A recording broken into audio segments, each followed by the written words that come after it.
మొహమ్మద్ కొందరి దేశద్రోహులైన రాజులను కూడగట్టుకొని విరమణ ఒప్పందాన్ని పక్కకు పెట్టి మళ్లీ యుద్ధానికి వచ్చాడు. అనుకోని సంఘటనకు సిద్ధంగా లేకపోవడంతో జైపాలుడిని ఓడించేశారు.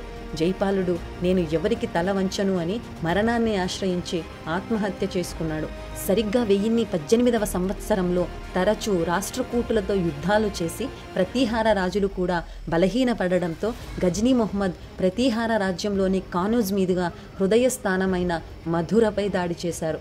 ఇంతటి క్రూరమైన అమానుష దాడిని ప్రపంచం అంతవరకు కనీ విని ఎరగదు. ఎందరినో ఊచకోత కోశారు, స్త్రీలకు నరకం చూపించారు. కృష్ణుడు పుట్టిన నేల శవాల దిబ్బలుగా మారిపోయింది. అక్కడున్న సంపదను దోచుకోవటానికి కొన్ని నెలలు పట్టింది. అంతటితో వాడు ఆగలేదు. మొత్తం నగరానికి నిప్పు పెట్టాడు.